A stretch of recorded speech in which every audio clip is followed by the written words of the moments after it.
Well, good morning, everybody. Just want to take the opportunity to thank you all, first of all, for being here this morning and being a part of Tampa Bay Water, gone virtual, I should say. And I had a couple of personal comments that we're going to have a roll call and then a couple of official comments to make. But I just wanted to take the opportunity to thank our staff for getting us ready for this morning, and obviously for continuing the important work of this organization. And the many issues that are facing our residents today, the last thing that they need to worry about, or that we need to worry about, is having issues with our basic services. So I know all of our board is extremely proud of every single one of our 150 plus employees and all of our individual city and county employees that continue to provide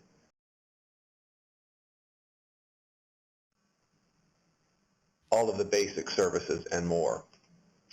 On that note, I wanted to thank each of you board members for being here, as I said, but also, and to your colleagues for the leadership that you all have shown throughout this time. It's really important, the roles that each of you are playing in your respective communities, so thank you. And finally, I just wanted to say thank you to our residents here in our region and beyond for their just incredible resiliency during this pandemic. I really believe, and many of us do, that they've really stepped up and for the most part have done their part to minimize the spread of this horrible disease. We've got a ways to go, so I would just say stay committed and stay vigilant and be as patient as possible. Anyway, again, thank you for your time this morning. And before we get going with an opening official statement, I wanted to go ahead and have Kathleen read the names of each board member to see who's present. Thank you. Commissioner Eggers? Here. Vice Chair Oakley? Here. Mayor Marlowe? Here. Councilman Miranda? Here. Commissioner Merman? Here. Commissioner Peters?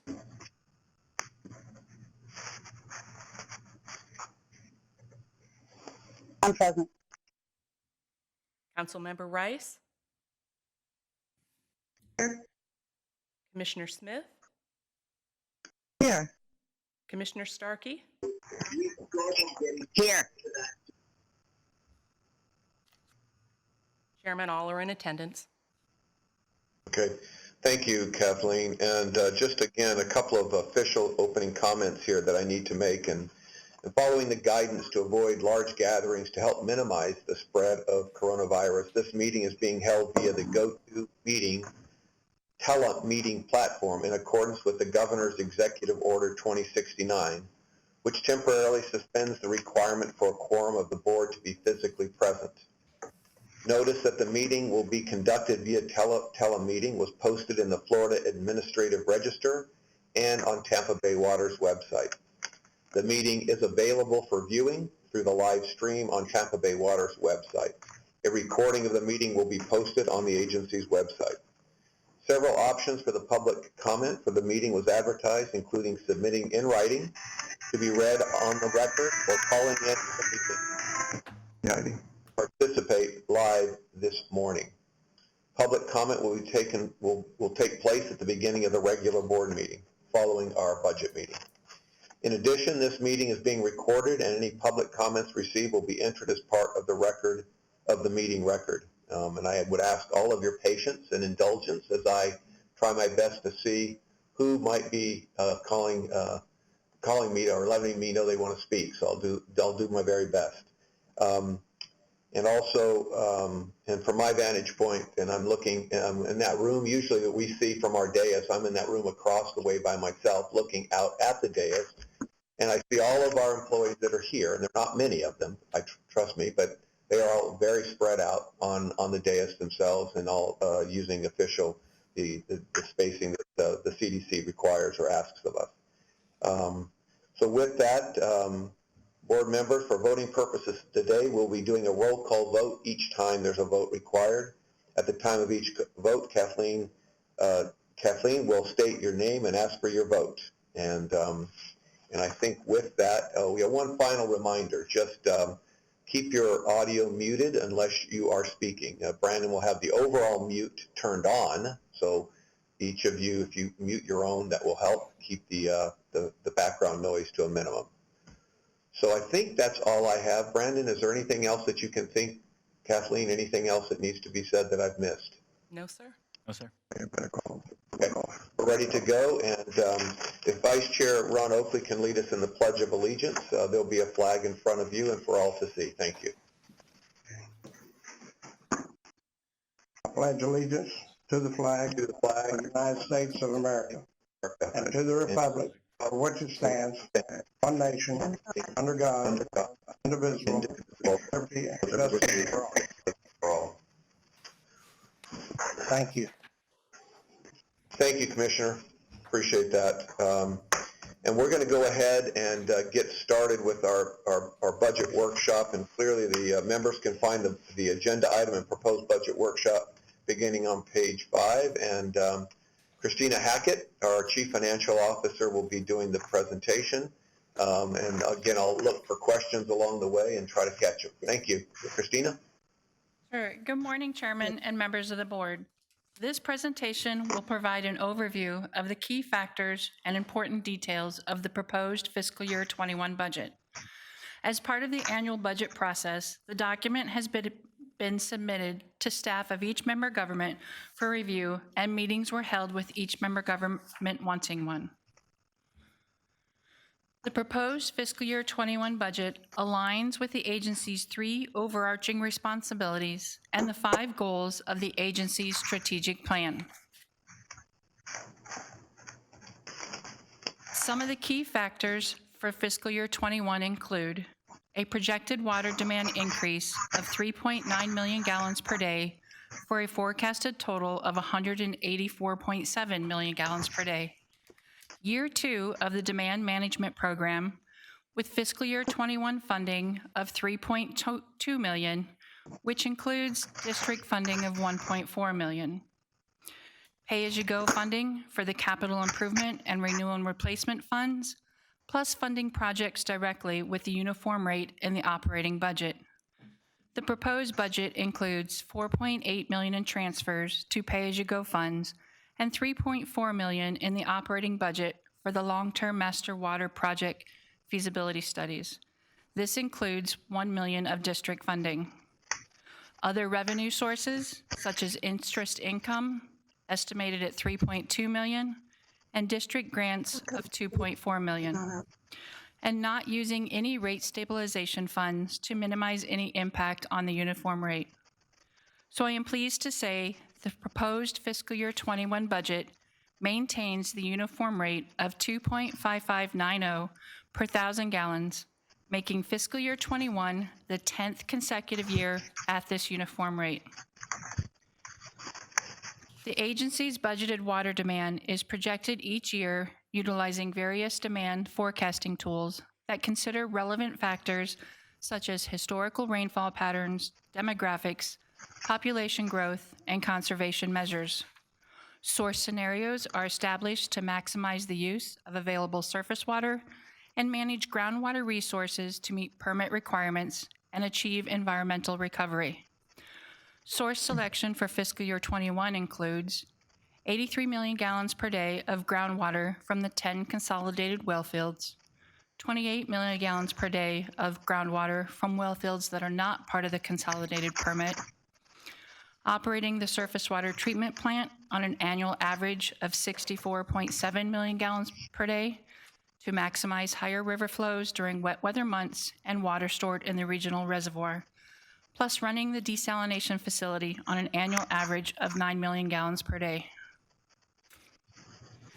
Annually, the agency establishes the uniform rate, which consists of 2 components, fixed and variable. The fixed cost components for each member is calculated based upon their previous year's percentage of demand times the budgeted fixed costs. Monthly, each member is billed 1/12 of their fixed cost portion.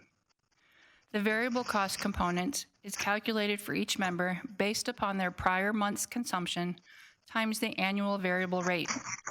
The annual variable rate is determined by the variable costs divided by the budgeted demand.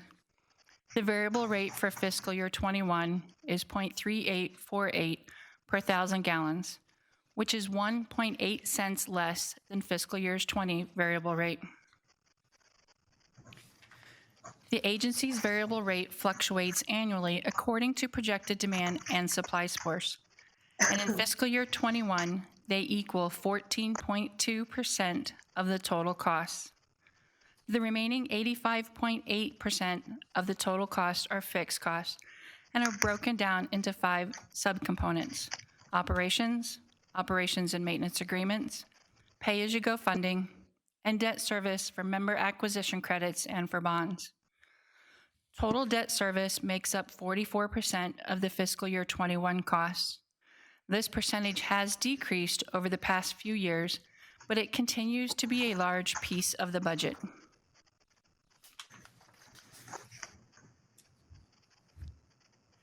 Variable costs, which consist of chemicals and power, totals $25.9 million. Fixed costs total $156.9 million, and the breakdown of these costs are total debt service of $80.3 million for bonds and member acquisition credits, the operations and maintenance agreements for the surface water treatment plant, Keller, and the desalination facility total $14.2 million, pay-as-you-go funding to the renewal and replacement and capital improvement funds total $4.8 million, and costs for operating the agency total $57.6 million. These costs consist of $1.4 million in capital purchases for vehicles, equipment, and HVAC units, $21.6 million in professional services. This is up $5.8 million from the current fiscal year, and this is largely due to the second year of the demand management program, funding for the long-term master water plan feasibility studies, the water quality study, environmental resource permit compliance, plus the Florida Friendly Landscape Program. $22.9 million is in personnel services, which includes wages, employee insurance, FRS contributions, and continuation of the agency's merit program at a calculation of 4%. There are no new positions being requested in fiscal year 21. However, personnel services are up $3.6 million from the current fiscal year. About $2.4 million is due to GASB 68 and FRS. Annually, the state provides us with the FRS unfunded amount and our percentage of the liability we must record. The remaining amount is materials, supplies, repairs, and other services. This results in a total cost of $182.8 million. The adjustments for fiscal year 21 total $10.3 million and include surcharges, interest income, Tampa bypass canal revenue, prior year unencumbered funds, and grant income. Netting the adjustments with the total cost provides the net revenue required from water sales in fiscal year 21 of $172.5 million. Water sales are the cost to the member governments before applying any acquisition or water quality credits and is separated and billed by the fixed and variable costs. Tampa Bay Water's Capital Improvements Program is a 10-year plan and project portfolio that includes projects from multiple sources. It is updated annually to add new projects, update project costs and schedules, and to update the anticipated expenditures and funding needs. The fiscal year 21 through 30 plan includes 90 projects in various stages. The board approves the upcoming fiscal year's expenditures when it approves the operating budget, and also approves key stages of each project during their implementation life cycle. This chart shows a breakdown of the capital project types and shows that over 2/3 of the current projects are related to renewal and replacement and reliability. These projects are needed to renew or replace existing capital assets or infrastructure that have or will reach the end of their useful life within the 10-year planning cycle, and they are prioritized on criticality and remaining life of the assets. The remainder of the projects consist of improvements to our existing infrastructure, such as roads, buildings, safety, compliance, water quality, and new water supply feasibility studies to meet the water supply needs of the region. Over the next 10 years, the fiscal year 21 through 30 capital improvement program anticipates expenditures of $314 million. Staff is anticipating covering 44% of this, or $139.5 million, with current cash on hand, current grant awards, and pay-as-you-go funding, leaving $174.5 million of other future funding needed. $40.5 million in fiscal year 23, $109 million in fiscal year 26, and $25 million in fiscal year 29.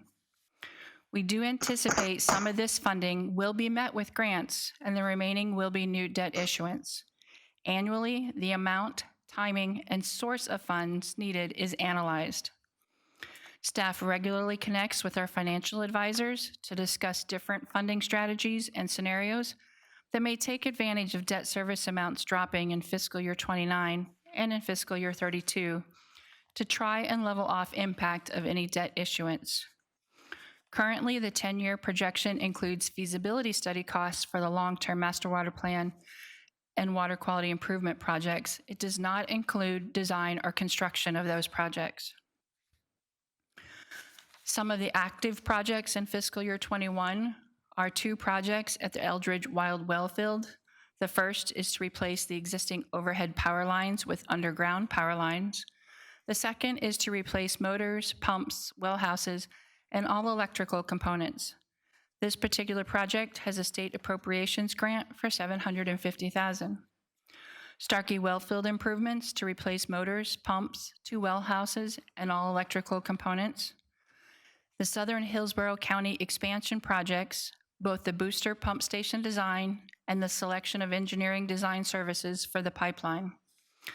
Plus, as stated, the feasibility projects in the long-term master water plan approved by the board in December of 2018.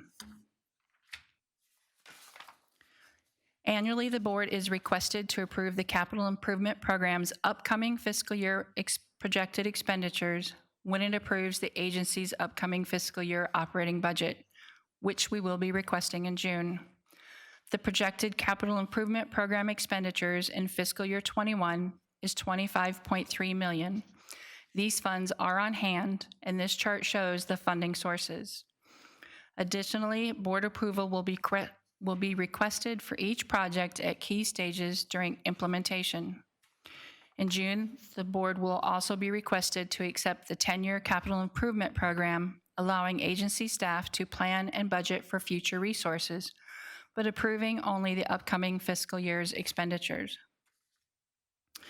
This presents the highlights of the proposed fiscal year 21 operating budget. Anticipated demand of 184.7 million gallons a day, maintaining the full-time equivalent count at 155, total cost of $182.8 million, no use of rate stabilization funds, pay-as-you-go funding of $4.8 million, net revenue required from water sales of $172.5 million, a variable rate of 0.3848 per 1,000 gallons, and a uniform rate of 2.5590 per 1,000 gallons for the 10th consecutive year, plus the capital improvement program expenditures of $25.3 million. The next steps will be in early June when we advertise for the budget public hearing, which will be at the June 15th board meeting. During the public hearing, we will solicit any public comments on the fiscal year 21 budget and provide a brief review of the proposed budget. Subsequent to the hearing, the board will be asked to approve the fiscal year 21 operating budget plus the fiscal year 21 capital improvement program expenditures and accept the full 10-year capital improvement program. This concludes my presentation, and I would be happy to answer any questions the board may have at this time. Thank you. Appreciate that presentation. I'm looking at the board. I don't see Councilmember Miranda. Did we lose him? No, I'm here. Okay. I just didn't see your picture on the screen. No, I'm not worried about that. Oh, you know, We'd like to see your mug, like everybody. Well, it is a bug. Maybe why it's not on TV. I meant that lovingly, Charlie. Sorry. I know. I understand that. I don't take anything personal. Yeah. Any questions of staff with the proposed budget? I have a question. It's Commissioner Merman. Yes. I want to ask Christine, what percentage of the rate that is actually charged to our ratepayers is debt payment? The total percentage of that rate is 44%. That's for both the bonds and the acquisition credits. So, I mean, hypothetically, if somebody's water bill is $100, $44 of that goes to a debt payment Correct. and bonds. Okay, well, I don't think I need to make a big point, but that's a big point. And we need to get our arms around that and get control of our debt. And I know we've got plans for the future by 2038, and I don't know what shape I'll be in by then. But I kind of think that what I have learned over the last probably 7 weeks is that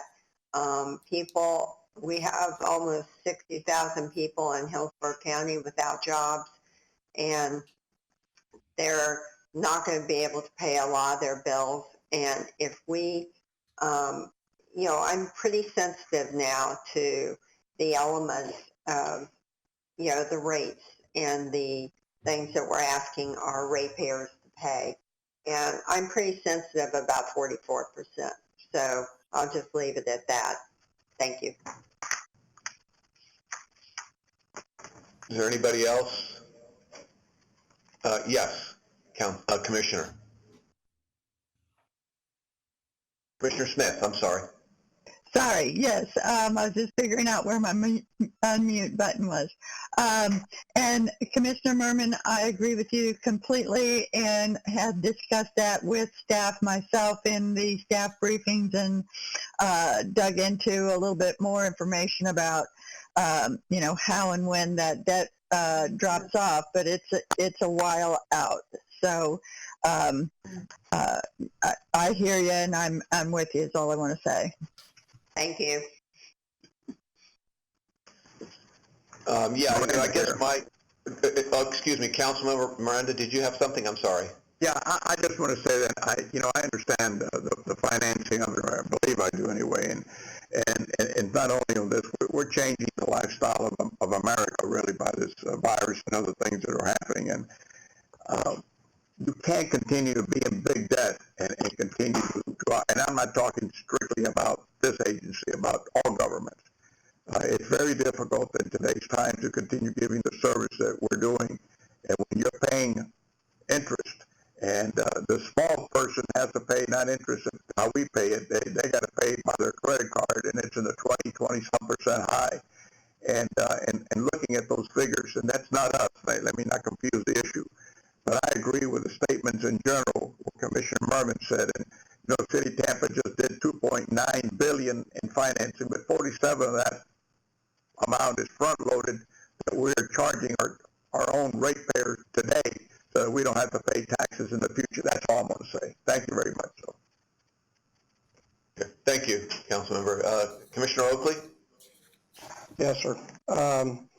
We got to realize that the debt is there, and we've been paying that, but you got to be very thankful for the staff and all that they're doing to control that debt and keep it as low as it's been. I know at 44% sounds like a lot out of each dollar, but the fact of it is we wouldn't have this quality water we have and that we give to our citizens without having that debt. If there was a way to do it without debt, I'm all in. So, but the fact of it is, Tampa Bay Water has done a great job keeping that rate to 2.5590 for 10 years.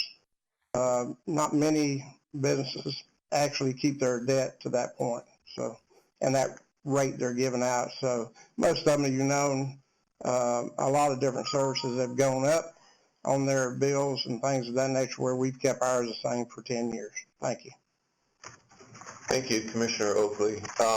Yeah, just in those lines, I was just thinking about over the last 5 years, and we've increased our staff about 10% in people, and then the large increase of professional services in the last year, or in this coming budget year, looks like the long-range plan, or the next 5 years, I should say, looks like a steady, very, very low bump in water rates. So just an overall, and then, you know, just an overall comment about the idea of trying our best to control those expenses that ultimately are as controllable as we can make them here. So just an overall comment on that, please. That would be for Christina. I didn't quite understand the question. Would you repeat that again? No problem. You've heard some of the comments about keeping expenses down. You've heard comments about the rates that we have and the bonding and all of that. So I was looking through the budget, and I saw usually when you increase the number of employees, you're decreasing the outsourcing of services. What we see here over the last 5 years is there's been a gradual increase of employees, and in the last year, a pretty significant increase in professional services. You've highlighted what they are. So I guess my question would be, those $21.6 million of services that we have in this year's budget, do you anticipate them in the years ahead? How do you see our employee numbers growing? All of this trying to keep our rates down because of the pressures that we have on capital. So just an overall comment about the fiscal health of Tampa Bay Water. So in the fiscal year 21 proposed budget, we do provide a brief outlook out for 5 years. We do actually have the rate, or excuse me, the debt that's in there is what the actual debt is. For the other cost, we kind of do just a cost of inflation increase, anywhere from about 3.3 to 5% on some things. And as you can see in that, with the projected increase in demand, we are anticipating only a 1% increase over those next 5 years.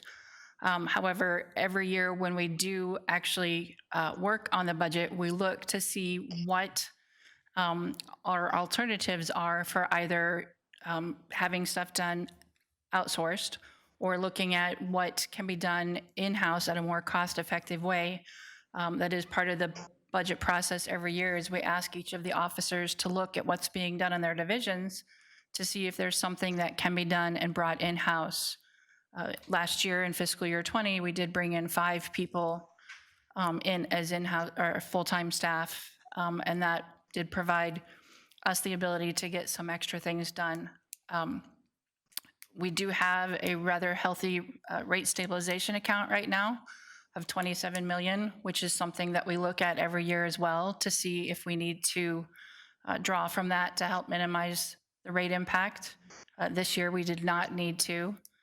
I think as to how many full-time staff we might have in the future, I can't really say at this point. It really depends each year on what type of things are coming up, and if there's new projects or initiatives that we're faced with that we have to try and implement.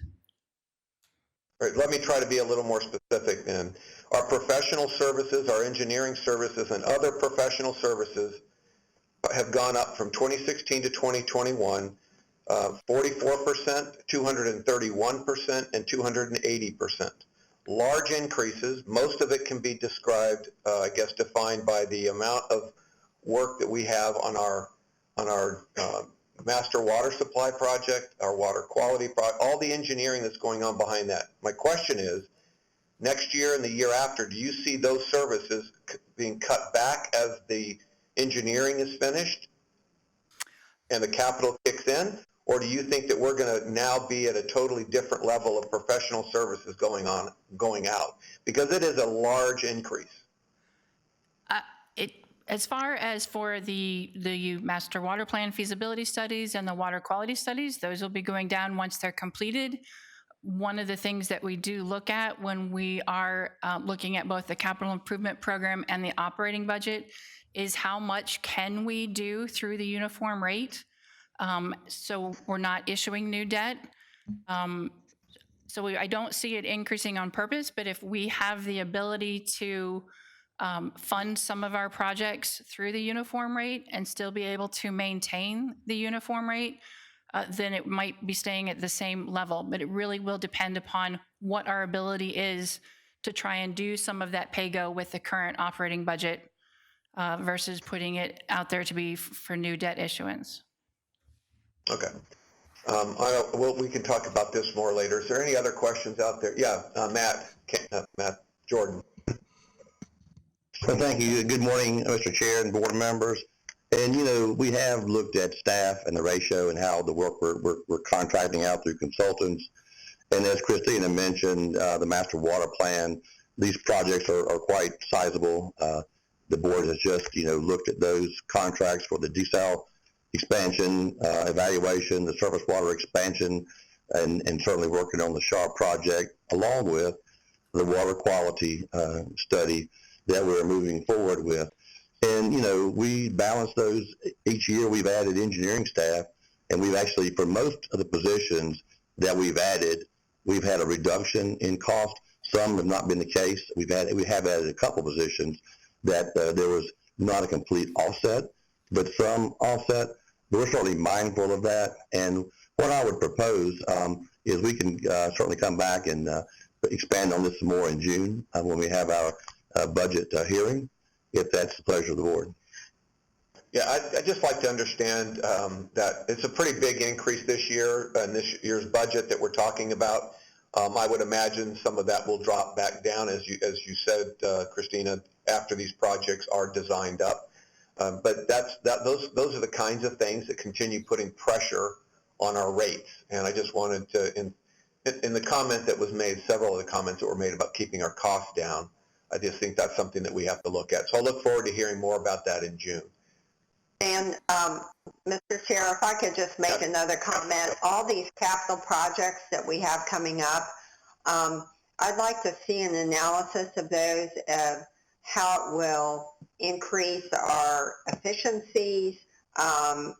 Will it save the ratepayers down the road? For instance, I know I've been a strong proponent of reclaimed water because I think it would save in the long term, maybe because of what's going on with the COVID-19, that we might have a fresher look at that, because it would help save in many instances for the ratepayers. But I would like to kind of scrutinize all these capital projects to make sure, number one, that they're absolutely necessary and that we can really deliver efficiencies back to the ratepayers. Thank you, Commissioner Merman. Anybody else? There's no action needed on this item today. I just want to make sure no other comments or questions, and I don't see any, so we can move technically out of the budget workshop. And before we get into the regular part of our meeting, we have an opportunity for public comments. We're going to obviously, members of the public were invited to comment through writing by emailing our records department. Any written comments received will be read into the record. Members of the public also obtained the call-in number through our records department and call in today's meeting. Each speaker will have 3 minutes to speak. As of 4/17/2020, we have not received any requests to make public comment. Brandon, is there anybody online or here at the facility? Mr. Chair, I don't have anybody on. Mr. Starkey wants to speak for a second. Hold on, Commissioner Stark. Hold on. Okay. So I just finishing. Nobody here no public comments? No, I don't see anybody online, sir. I do see one caller 14, but that's unidentified. So is there anyone on the line who would like to speak under public comment? I think that caller could be one of my constituents. It sounds like there's no public comment, sir.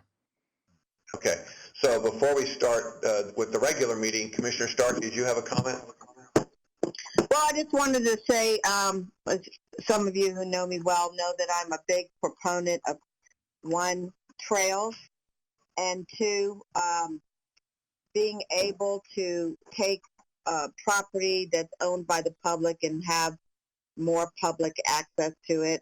When I was on the Swift Mud Board, this was a big priority of mine, and I think it's been good to see how Swift Mud opened up their land for more recreation. And I had mentioned, Commissioner Merman, especially you might recall, that we should look to seeing how we could take that water line that we're putting in Hillsborough County down to Lithia, and wherever possible, make it more of an amenity than maybe, something that may just be, I won't say an eyesore, because our easements and lines aren't eyesores, but I just like always trying to look for more public opportunity to enjoy the property that they own. So it's not in our budget now, and I think it's something that we should discuss more and have staff look at. But I had my first initial meeting here in Pasco County with some of our staff about going to Swift Mud and the Tampa Bay Water and others, and just seeing wherever there is public property where we may be able to have more public use of it in a safe recreational mode. I think we should be looking at it. And I just wanted to just throw that out there to the board. Great idea. Yeah, I think included in our budget that we just discussed is our strategic plan, and probably that's a great place for us to have maybe insert a piece or amend our plan to incorporate that a little bit more. If I didn't read the whole plan again coming into this meeting, but I think it's a good idea. Anytime we have that opportunity, and maybe just a cultural switch for people to kind of look through that lens as they're putting a project together, or just looking at our lands in review, what we have now, what do we have, what kind of things. So I think it's a good idea. I think anytime the public sees they're getting more bang for their dollar, they're happier to invest. And talking with staff in preparation for this meeting, some of the things we talked about was that in the purchase of the land for the line to Lithia, a lot of it will just be easement, but I would want to enter into the idea that as we're negotiating, it's factual that if you have a trail near your property, your values go up, whether it's commercial, retail or residential. And so I think that we should be talking to the owners if we're doing easements and not purchases, getting that permission to have a trail on top of the easement is to everyone's benefit. Maybe we'll make the negotiations go even smoother. Yeah, I think that's all relative to cost and relative to getting permission. So again, the idea of trying to keep our costs down, those drive costs a little bit, but in the big scheme of things, may be well worth it. So Matt, I see you had your hand up. Matt Jordan. Yes, sir. Thank you, Mr. Chair. And Commissioner Starkey, yes, we've had some discussions, and certainly trails are a good thing, and there's times where we can accommodate those. This could be something, when you talk about the strategic plan and the board direction, this could be a good topic for one of the board workshops is what I would suggest.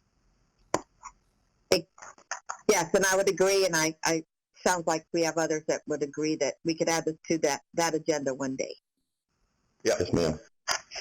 We've gone past our workshop in this April. Of course, we're not going to do that, so we'll look for another one. I know we'll be trying probably in that July, August time frame. Anybody else before we get started with the consent agenda? Okay, well, now we have a consent agenda which includes a couple of things under General Manager, General Counsel, Water Production, Science and Technical, Finance, a lot of different items in there embedded, some really good information for our board members and for the residents. Is there anybody that would like to pull any of the items from the agenda. Otherwise, I need a motion for approval of the consent. Mr. Chairman, This is Commissioner Starkey. I move for approval. I'll second. I I'd like to just ask, I think you have to say your name in this kind of format. I didn't see who said Miranda. that. Who said that? Okay, sorry, Commissioner Merman. Councilmember Miranda, go ahead. Yes, sir. I'm sorry, Mr. Chairman. I'm not wanting to pull anything. I just want to say that going forward, I believe we ought to trust but verify, especially on contracts that we've had for a long period. Bring it up in the next, I know we're tight for time today, and I don't want to stop any progress that we're making, so I'll bring it up at a later meeting. But I just want to say on D1, I want to make some recommendations in the future when we have another general meeting. Thank you very much, Mr. Chairman. Yeah, it's a good point. I'm sure that we continue, or at least I assume and hope that we continue to get multiple bids on these projects, but look forward to that conversation later, Councilmember Miranda. Thank you, Mr. So we had a motion and a second, and you need a roll call, please. Mayor Marlowe, Aye. Councilman Miranda, Yes. Commissioner Merman, Yes. Vice Chair Oakley, Aye. Commissioner Peters, Yes. Councilmember Rice,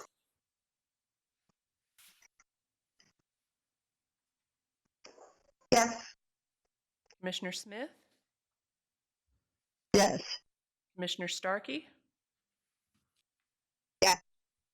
Chairman Eggers, Yes, and that motion carries unanimously. I really, I don't know if anybody I'm sure everybody had a chance to take a look at the dashboard that was presented, and I think that would be a nice, I think it belongs on the consent, but I think maybe at the June meeting, if we get a chance, maybe we can pull that just to kind of go through. I think it's pretty loaded with a lot of good information that it hits at 20,000 feet, so to speak, and I know a few questions just popped into my mind as I was looking through that, but maybe we could take just a minute or two under your regular agenda to discuss the dashboard again, just to kind of refresh our minds on what's on there and what it took to put together. But I thought there was some really good information in there. Yes, sir, we'll do that. Okay. All right, we're moving on to the regular agenda, and Matt Jordan, General Manager, you have a couple of things to address, please. Yes, and again, good morning, Mr. Chair and board members. And if you would, I'm covering item G1 on the agenda. And I'd start off with the update on the COVID-19 that we've been dealing with, all of us throughout the region and certainly the country. And talk about the Tampa Water has updated and implemented our infectious disease response plan and the Water Emergency Incident Command System. In addition to that, we have banned all non-essential travel, implemented a temporary telework policy, and we have have 71 employees, or about 46% of our workforce, working from home. I've extended that to April 30th to coincide with the governor's directive. We have also tried to isolate operations and laboratory staff. We have some staff on 12-hour shifts to limit employee interaction. We've implemented the new Emergency Sick Leave and Emergency Family Medical Leave Act, and with the passage of the Families First Coronavirus Response Act. We've certainly inventoried all of our chemicals to ensure that we have enough supplies to continue regular operations. We prepared a water fact sheet to discuss the coronavirus and put that on our website. We continue to communicate with member government utility directors. We've shared our business continuity plans, our infectious disease response plan, and we had a conference call to coordinate with all your utility directors on April 2nd. We certainly also ensured that our contractors that run the surface water and the desalination plant, Veolia and American Water, that they have implemented their infectious disease plans so they can ensure continuity of operations as well. And I would certainly like to thank all the Tampa Bay Water staff for working through these things, updating policies, continuing the business, whether working from home or coming into the workplace. And certainly appreciate that, and I appreciate the board accommodating us on this virtual meeting. And the next item I plan to cover under G1 is the operations and demands, water demands. And with your permission, Mr. Chair, I'd like to ask Chair CARDEN to provide that update. Okay. Good morning, Mr. Chair and members of the board. This is a brief presentation on the current regional water demand and how we are operating the system currently. No action is being requested today. Overall operation of the system is doing very well. However, demands have been increasing steadily as we approach the driest part of our water year. The table shows average delivery this year compared to the same period over the last 4-year average, October through April 15th, by each member government. This year's increased demands began to become magnified starting in mid-March. We believe it is a combination of new water use and weather. Most of this is due to the outdoor irrigation. Overall, there is a 13.29 million gallon a day increase in the region, or about 7.8%. St. Pete is showing a 1.9 million gallon a day decrease, and Pinellas and Newport Richey have been relatively flat. Tampa has purchased about 3.1 million gallons of water this year from January through early February. They are currently not purchasing water, but that may change very soon.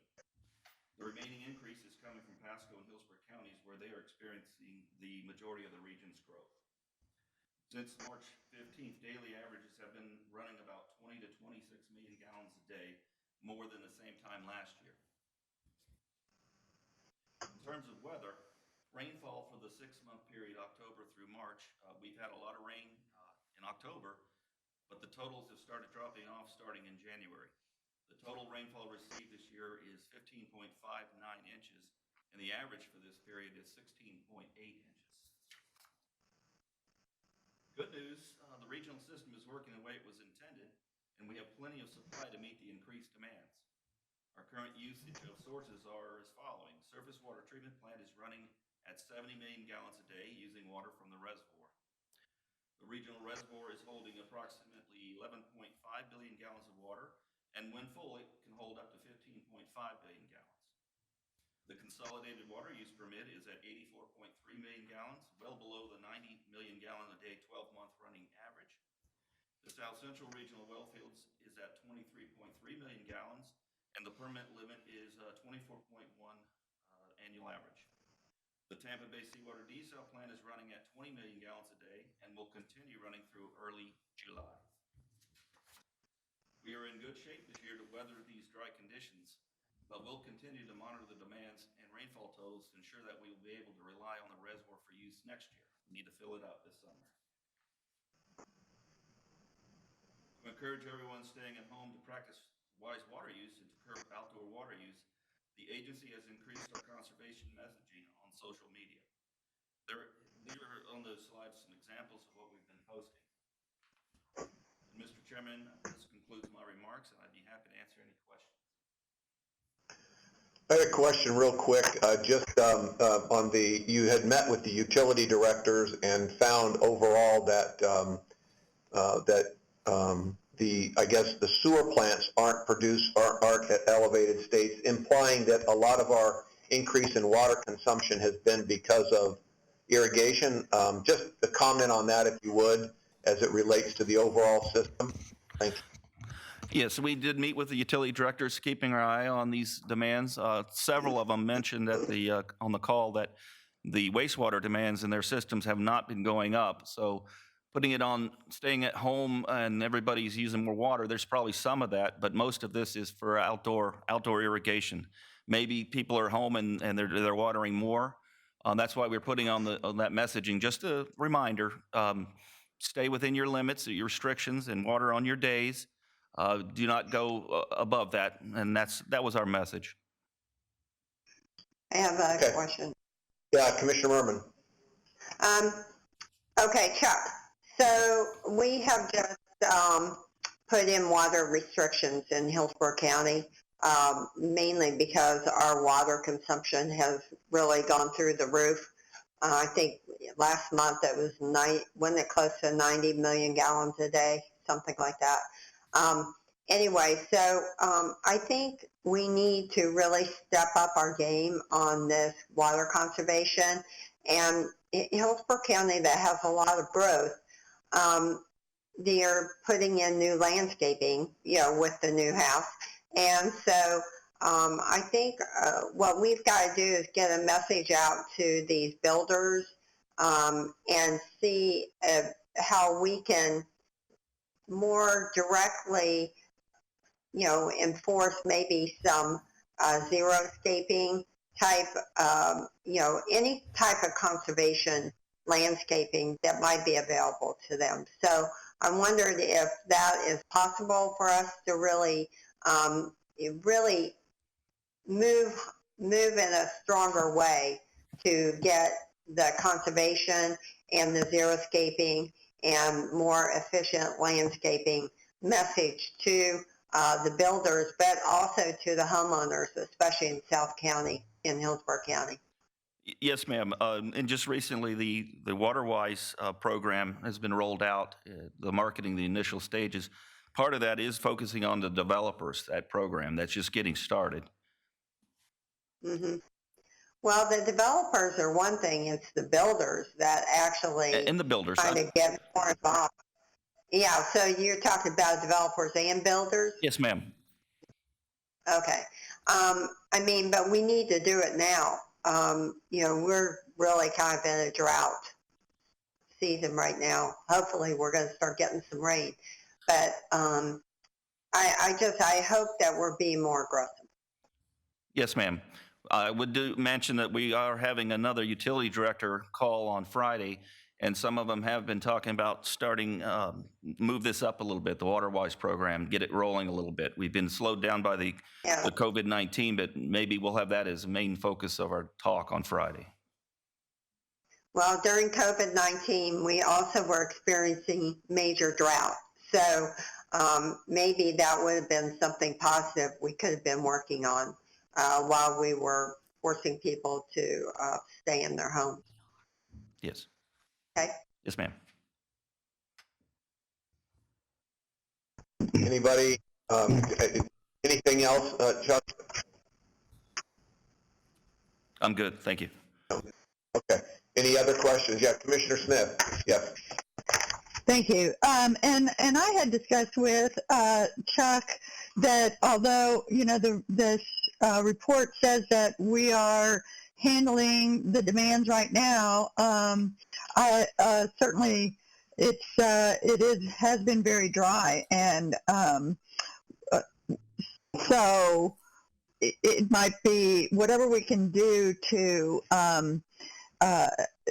conserve water even a little into the typical rainy season might help fill up the reservoir. I know he touched on that in his remarks, but I just want to highlight that if we can fill up the reservoir in the rainy season and delay whatever we can do to delay demands on that, we'll be in a better position going into the next dry season, which I believe is usually like October or the fall, whatever. So I just want to highlight that and ask Chuck if Mr. Carden, if I've got that right, or if he wants to add to that.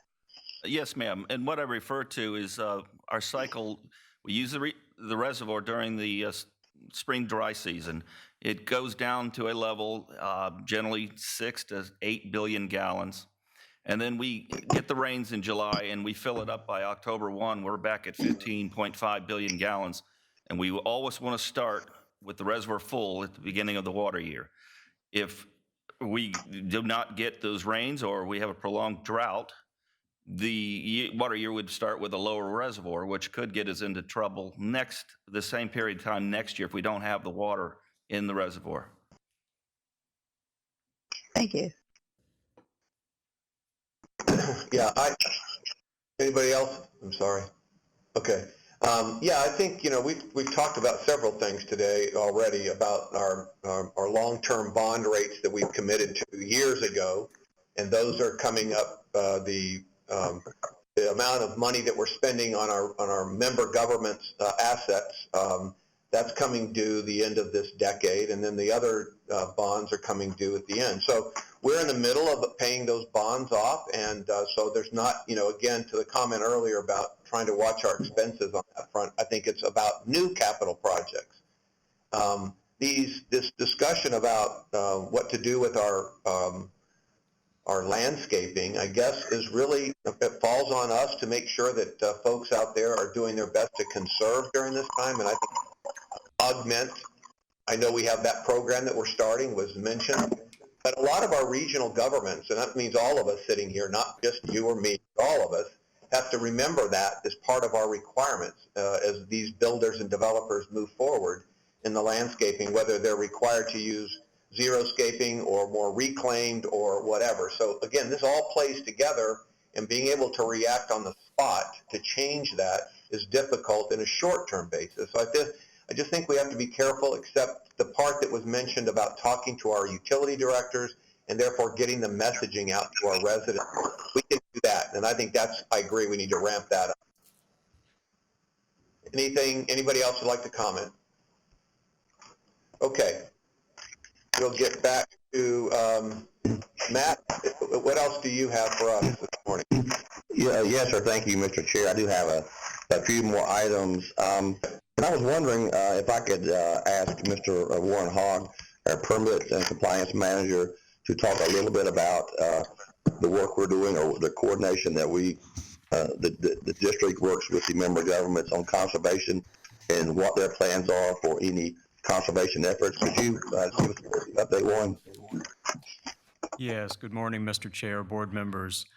This is Warren HOGG. I've been informed by the Water Management District staff that they will take an item to their governing board next Tuesday to enact Phase 1 watering restrictions throughout the Tampa Bay region and south. And that's due to the diminished rainfall and diminished stream flow both in our area and south of us. Now, Phase 1 restrictions are basically getting ready for something that could be coming. It's increased messaging, as we and you are starting to do. The district will continue their messaging and up that. We have not yet seen the details of what will be in their shortage order, but we can share that with you following next Tuesday's board meeting.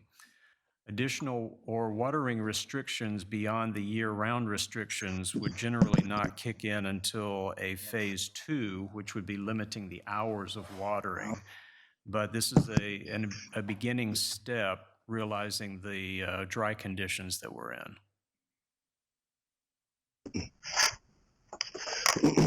Thank you, Warren. If I may, Mr. Chair, I have a couple more items to discuss. Go ahead. Thank you. As we've noticed, the board workshops that were previously scheduled have been canceled. We're currently working with looking for some dates between June and August. We will send out an agenda several weeks prior to any workshop.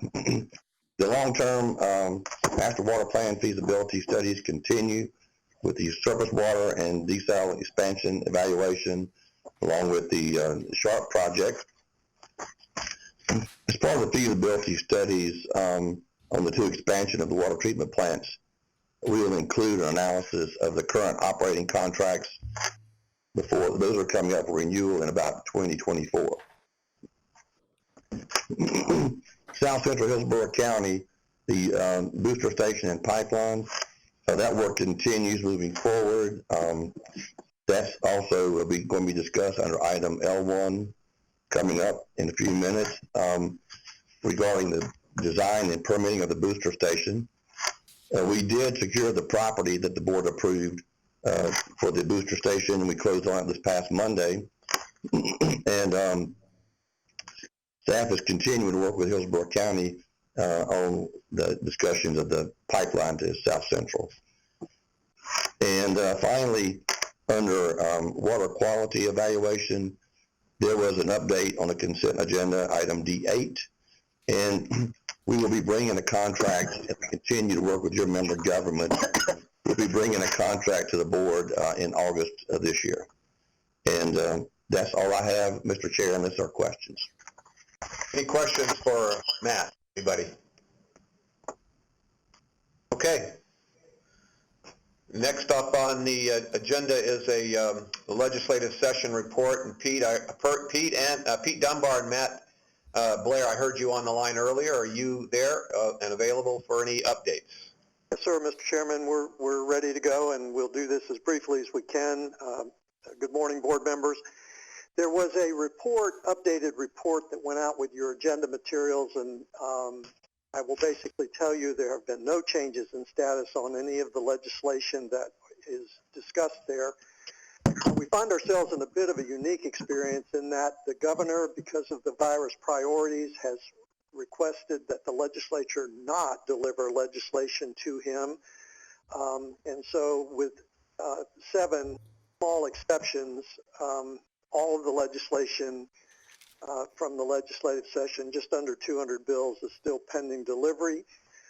Among them is the one major bill that we were monitoring and is discussed in your report that deals with water quality improvement. This is the one that deals with study for bottled water impact, the water quality monitoring programs, and the mandate for DEP to begin rulemaking on potable reuse.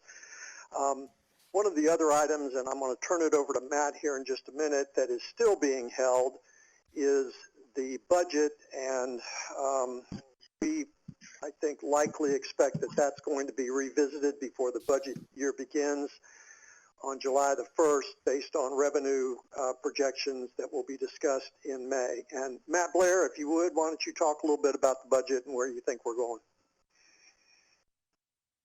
Sounds good.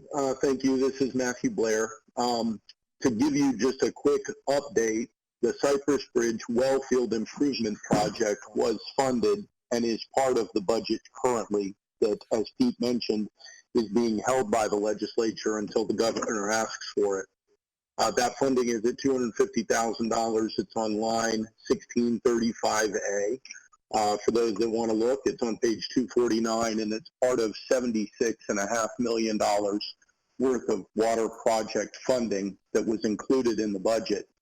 Where we find ourselves today on the budget process is that there's a lot of mixed messaging going along with the virus and its impact to the budget. Originally, 3-4 weeks ago, we were hearing that the legislature could come back. They could open the current year budget that we're in and need to make modifications to that because of the loss of revenue from sales tax collection and the increased cost. And I'll just let you remember that the state has about $2.5 billion in reserves currently, cash reserves, that was available. About 2 weeks ago, we were told they weren't going to need to open the current year budget, that the federal stimulus package includes about $9 billion for Florida. I think as of last week, about half of that's been delivered to the state, and the state felt confident that they wouldn't need to reopen the current year budget, but again, feel strongly that they'll need to address the coming year budget, of which our funding is a part. Last week, we were told by legislative leadership that they may not do that prior to July 1st, that they may do that in late July or early August, convening for a special session to address the budget.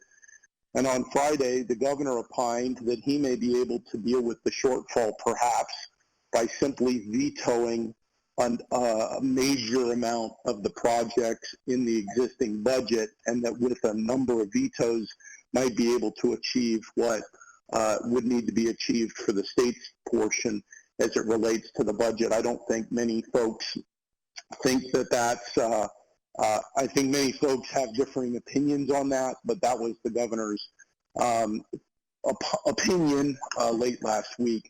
So I give you all of that to say for Pete and I, it's very difficult to hypothesize exactly where things are and where things land with this budget. Certainly we agree the budget will be opened back up and addressed. It's unlikely that vetoes or other things would be sufficient to prevent the legislature from needing to reopen the budget and address it fairly dramatically as a result of the virus. And Mr. Chairman, unless there are questions, that's, I think, an update on where we are legislatively. Are there any questions from the board? I don't hear or see any, so thank you both for the update, and keep your hand on the pulse. I mean, I know it's going to be changing weekly over the next few, probably couple, 3 months, so look forward to your future reports. Sure. I see nothing from General Counsel on the regular agenda. And we'll move into the water production part of our meeting. I know that we have a couple of items there, Matt.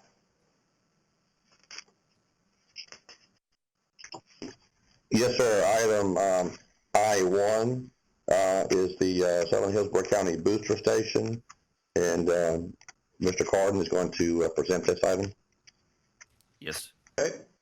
As approved by the board at its June 2019 meeting, Tampa Bay Water is increasing delivery of regional water supplies to Hillsborough County's Lithia Water Treatment Plant. An engineering study evaluated the existing system capacity and provided criteria for a new booster station. A procurement process was conducted for professional services for the pump station late in 2019, and at the February 2020 meeting, the board approved a ranking of 7 firms and authorized staff to negotiate a contract scope and fee starting with the top-ranked firm. Staff has successfully negotiated a scope of services fee for a contract for the design, public outreach, permitting, construction inspection, and startup assistance services for the project with the top-ranked firm of Reese Engineering Incorporated. Agenda item I-1 is a recommendation for approval of a contract with Reese Engineering in the amount of $1,842,493, including a $200,000 owner allowance. And with that, I'd be happy to answer any questions. I'll move approval of Commissioner Merman. Second. Do I have a second? Second, Commissioner Smith. Are there any questions on this item? Okay, roll call, please. I have a question, sorry. Oh, sorry. Go ahead, Commissioner Smith. And I just want to try to understand how helpful this will be to alleviating the water pressure problems we're having in South Hillsborough County. Will this fix it? Will this partly fix it? How helpful will this booster station be? I'll ask John Kennedy, our Senior Manager of Engineering Services, to answer that. Morning, board members. This is Jonathan Kennedy with Tampa Bay Water. This project allows us to put additional flows between 5 and 7 million gallons a day into Hillsborough's Lithia Water Treatment Plant. Our information is that the county staff is also pursuing a booster station downstream of the Lithia Water Treatment Plant, which, working in combination with ours, should alleviate some of the pressure problems that county staff has been reporting. Thank you. Thank you for that question. Remember, everybody, mute your phone if you're not speaking. Anybody else with a question on that? Okay, we'll do the roll call, please. Mayor Marlowe? Aye. Councilman Miranda? Yes. Commissioner Merman?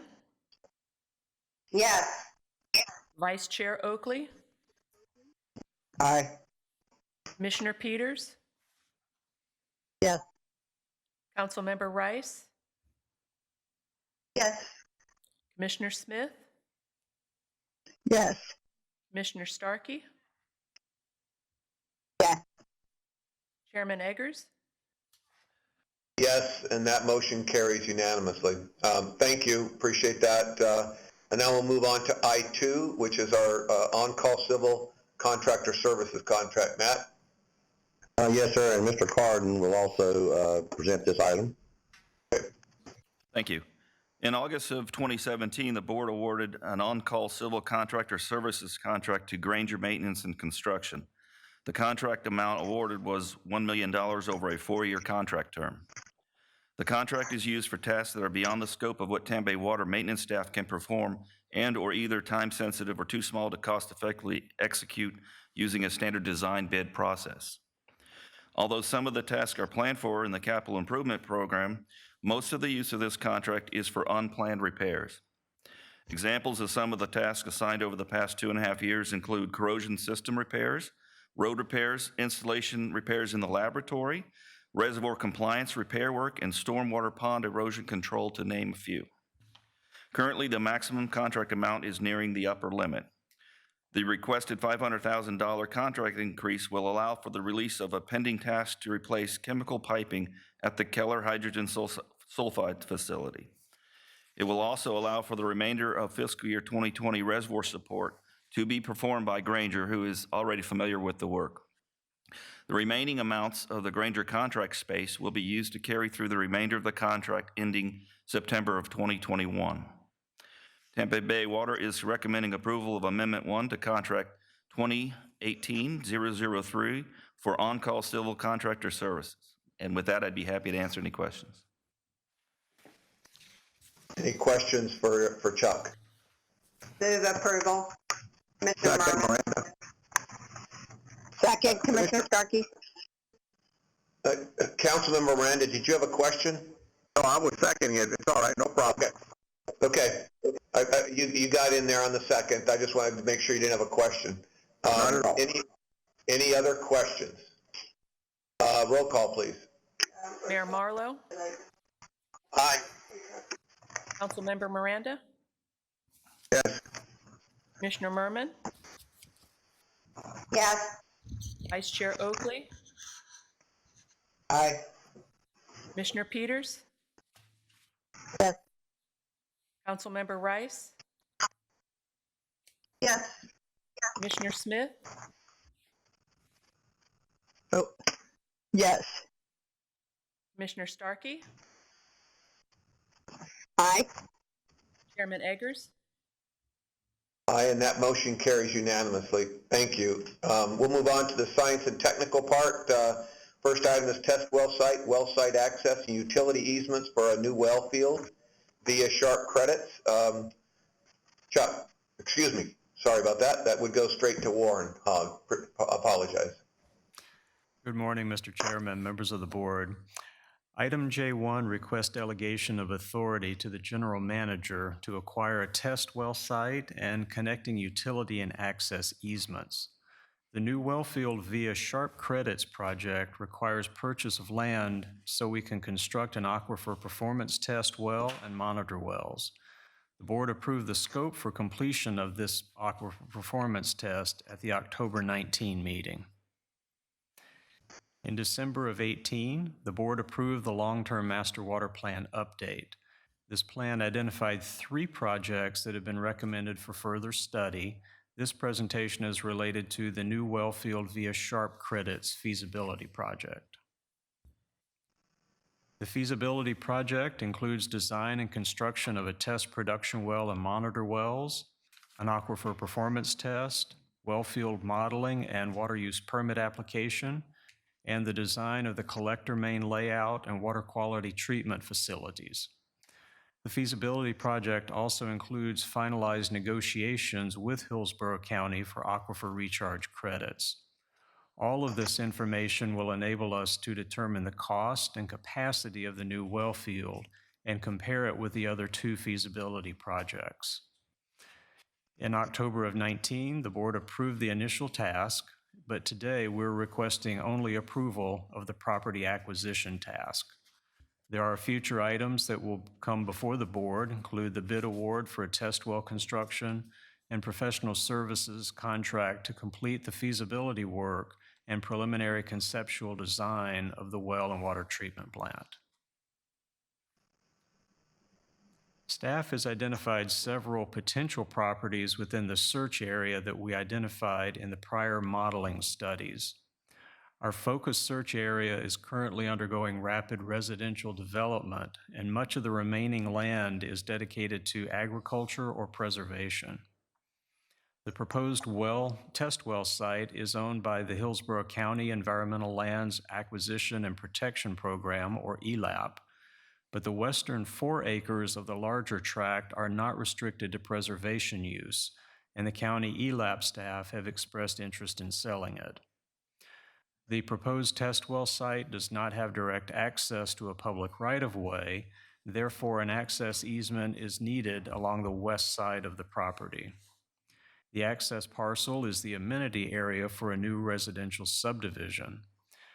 While the residential subdivision is almost complete, the developer still controls the community development district, and he has expressed a willingness to grant the easements along this amenity area. This slide shows the proposed test well site outlined in green. The preserve owned by ELAP is to the east, and the utility and access easements are shown in blue going to the west through the amenity parcel.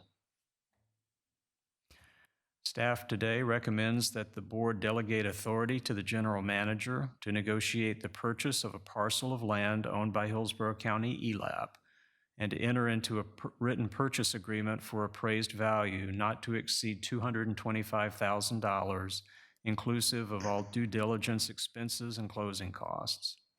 Also, to delegate authority to the general manager to negotiate and execute the 2 easements needed from the adjoining property owner at a cost not to exceed $60,000, all inclusive. With that, I'd be happy to answer any questions you may have. Are there any questions for Warren? Yes, Commissioner Smith. Yes, I just want to clarify. I've discussed this with ELAP staff as well as Tampa Bay Water staff and confirmed that this, when our environmental lands program purchases land for preservation, we sometimes, in order to make the real estate deal work, we are in a position where we have to buy some extra land that is not really suitable for environmental preservation. But we go ahead and do that to make the deal, but we designate the part upon acquisition. Like, it can't be designated later. When we buy the property, we designate that land as an acquisition of convenience, meaning we never planned to preserve that part. We just had to buy it when we bought the preservation part. And this land is designated an acquisition of convenience for that reason. So it's not like we are considering putting Tampa Bay Water Facilities on land that was purchased for preservation. This was purchased all along and designated as an acquisition of convenience. Now, because of COVID, this current proposal we're considering has not yet been through the final ELAP vetting stage of going through the citizen advisory group. So with the understanding that that step still has to be made in order to approve the deal from their end, I just wanted to explain the whole background of this and why I'd be comfortable with moving forward with this deal, and I'll move approval. I'll second, Mr. Merman. Thank you. Thank you both. Any other questions or comments? Okay, roll call, please. Mayor Marlowe, Aye. Councilman Miranda, Commissioner Merman, Yes. Vice Chair Oakley, Aye. Commissioner Peters, Yes. Councilmember Rice, Yes. Commissioner Smith, Yes. Commissioner Starkey, Yes. Chairman Eggers. Aye, and that motion carries unanimously. Thank you. We'll move on to J2, which is a consolidated water use permit update. And again, we're going back to Warren on that. Thank you. Good morning again. If you recall, at the February board meeting, I presented an overview of the upcoming renewal of our consolidated water use permit. This morning, I'd like to continue that discussion, but focus on one specific concept of the permit renewal, and that is to incorporate our water shortage mitigation plan into the renewed permit. This is a concept that we've discussed with your staffs both individually and as a group. The water shortage mitigation plan helps us manage our supply sources during drought events. The water supply strategies in the plan maximize the use of our multiple supply sources. As we go into this increasing levels of a drought, our wellfield production will continue to be directed through the optimized regional operations plan to minimize any environmental effects. And this is the latest update to the plan that was approved by the board in April of 2017. As I mentioned, as the region progresses through a drought event, we will track rainfall and river flow deficits and the quantity of water available in our regional reservoir.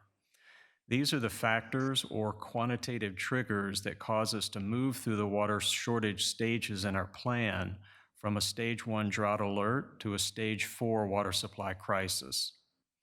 Demand management is accomplished by the members and the Water Management District with Tampa Bay Water's regional support. We implement the water supply measures specific to each water shortage stage. That's Tampa Bay Water's role.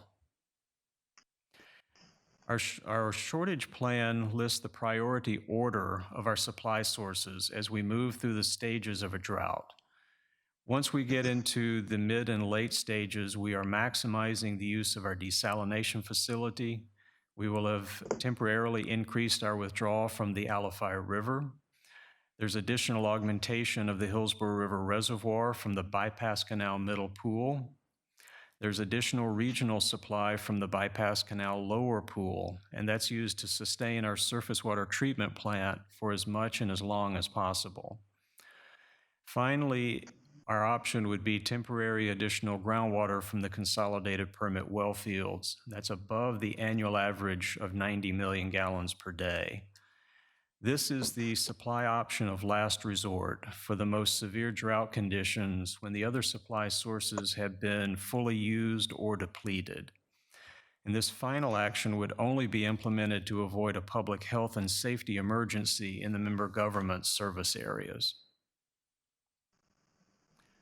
The concept we would like to discuss with the district is to incorporate the water shortage mitigation plan into the renewed consolidated permit by reference.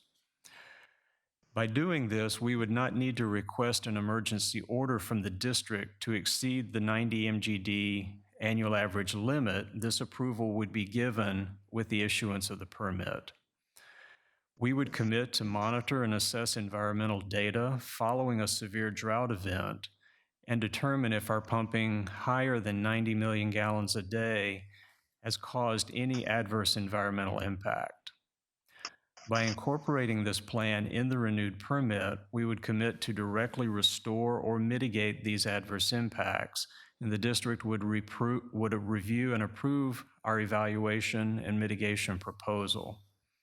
This commitment to mitigate any adverse impact would be in lieu of a monetary penalty from the Water Management District.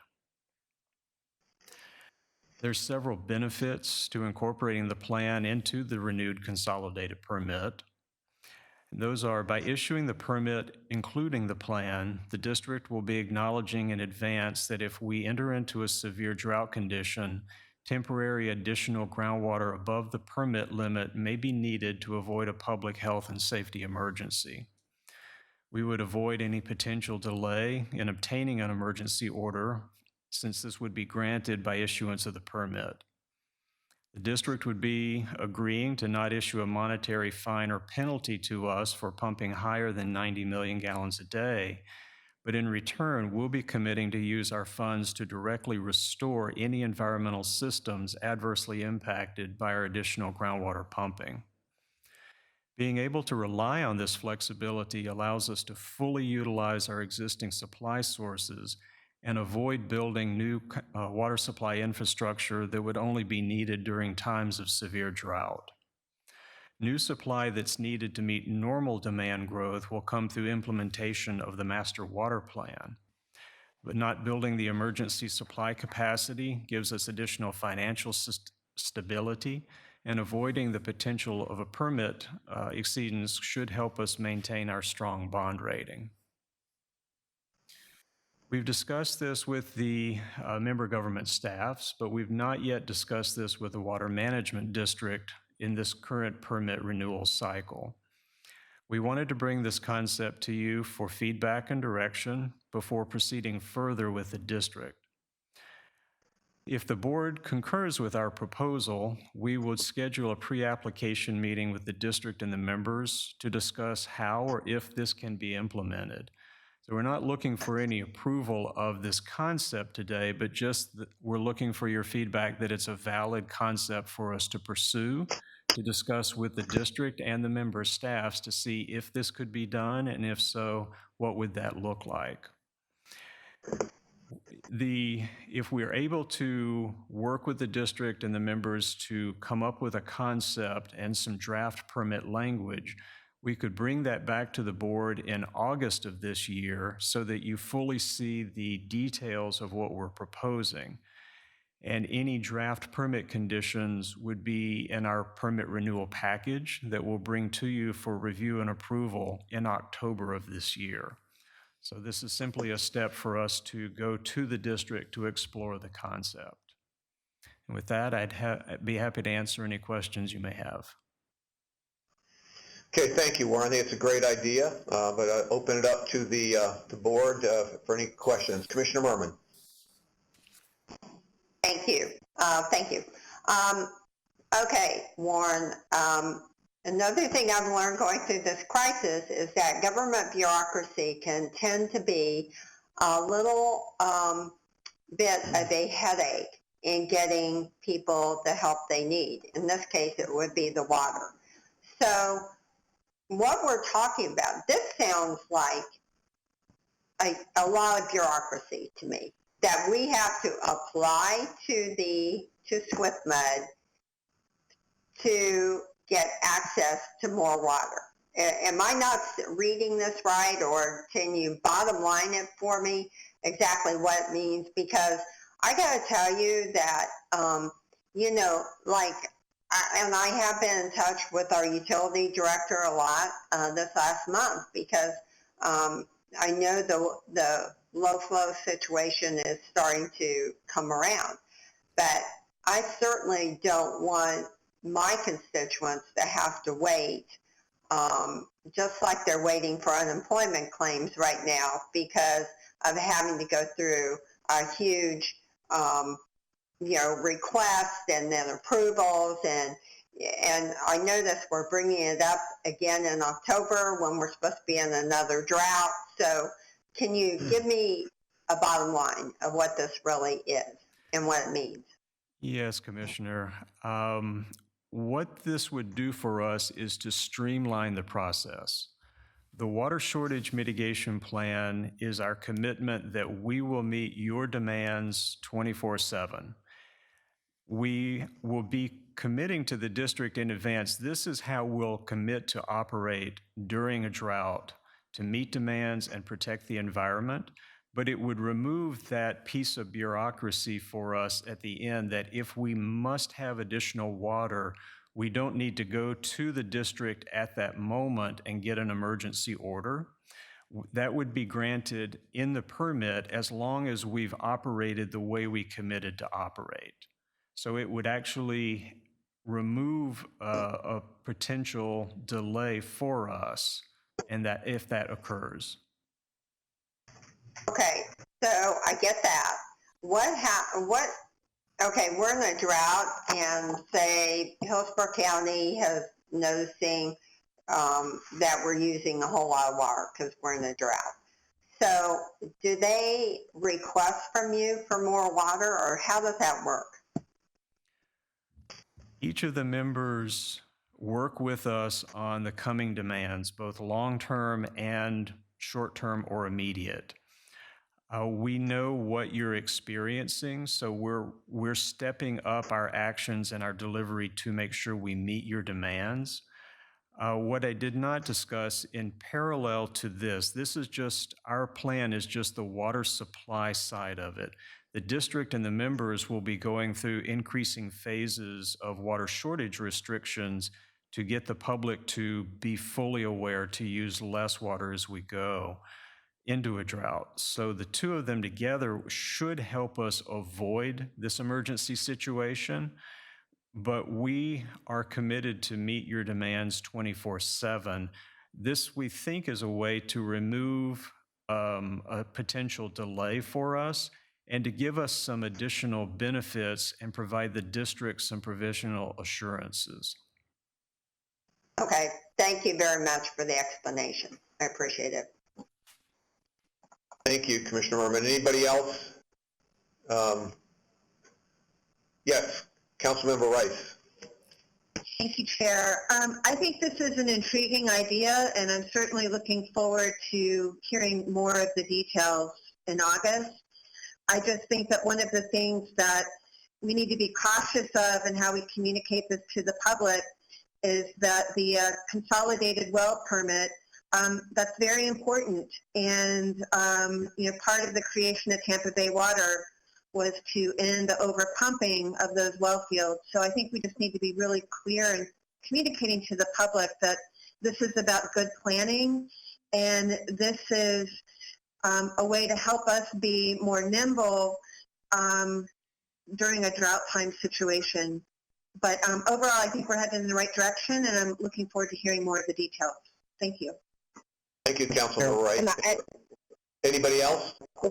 Yes, Commissioner Starkey, I would agree with Board Member Rice. I think, and Commissioner Merman, I think anytime we streamline bureaucracy, that's a good thing, and that's how I looked at this. And I think, Tampa Bay Water has a great track record of acting responsibly, and so if we can deliver services quicker and easier, I'm all for it.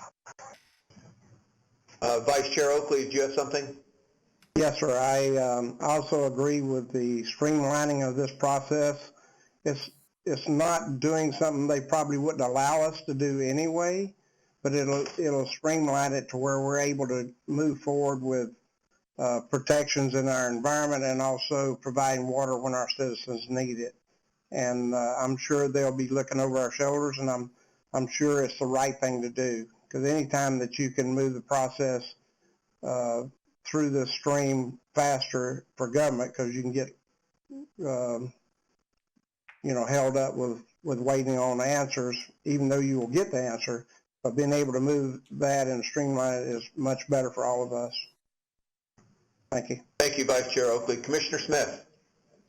Thank you. And as I expressed to the staff in the briefing, I think I agree with Commissioner Starkey that Tampa Bay Water has an excellent track record in protecting our environment. But,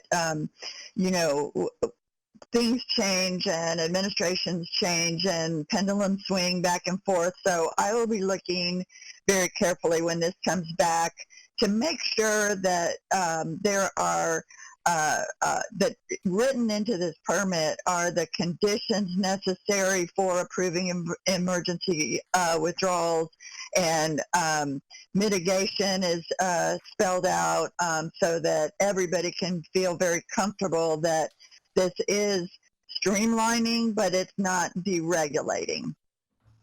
All right. Mr. Chairman. Yes, Councilmember Miranda. Mr. Chairman, and I agree with everything that everyone said. This is just getting ahead of the curve before the curve arrives. Well said. Absolutely. Anybody else for input? I think, Warren, you've heard from us. Go forth and keep us posted, and look forward to more information later in the year. Thank you. We move on. I don't see anything for under our finance. Is that so? Is that true? Okay, nothing there. Moving into the old business and other administrative matters. Anything from any of the members? Anything from Matt? Matt, anything else? No, sir, not under administrative matters. Okay. I would would just, a couple things real quickly. There has been a lot of conversation about the water shortage, and I would just say that the message is that we're planning for those eventualities when they come. And so I think good communication, good planning is great. Calmness needs to prevail. I know there'll be a lot of communication going out to our residents to please watch how you use the water that we have right now as we have this shortage. So, but otherwise, everything is going well. The availability is there, and we are providing water as planned. In our June meeting, I just wanted to call attention to two things. One, I mentioned earlier about the dashboard. Take a look at that again. I'd like to have a little conversation about that. And also take a look at that management plan that was supposed to be discussed today, will be discussed in June, at least that's the plan. It's a really, really good independent self-evaluation of how we have done over the last 5 years. And I do think we need to spend some time on that to kind of, you know, some of the good and not so good, but overall very good performance. But we just need to dive into that a little bit. So look forward to that conversation. And again, finally, what came up under the budget part on some of those service expense increases and how that's reconciled by our staff. Anything else on that before we finish up? Yes, Commissioner Starkey, did you have something? I'm not sure if I'm at the right place, but I wanted to say that if you have any kind of public service announcement, like a PDF or a JPEG or something I can put in my newsletter, I'm pushing one out every day. I'm happy to put in some information about being mindful of the water shortage. So I'm out here at my house on the water, and it is nasty outside. I got white cap, lightning, really raining, so we're getting some water now. But I'd be happy to push that out through my social media platform. Thank you for that weather report. I hope it's happening over at our some of our other places too. Yes, Matt. Yes, thank you, Mr. Chair. And under the performance audit, that was covered under G1, and I did fail to mention that, so I appreciate you bringing that up. And indeed, we anticipate that coming to the board in June. And just to let the board know that management will be developed. We certainly look at those things and any opportunities for improvement, and we will be putting together a response plan or some way to address any of those initiatives, suggestions, and we'll be bringing that back to the board in the following board meeting in August. And the only thing left on the agenda, Mr. Chair, is a motion for receive and file. So moved, Mr. Chairman. I'll make that motion. Second. Charlie had the motion and Commissioner Merman the second. And I guess, can we just do a all in favor, say aye? Aye. Aye. Aye. Any opposed? Okay, that motion carries unanimously, and seeing nothing else for the good of the order, this meeting is adjourned. Thank you very much and stay safe. Thank you.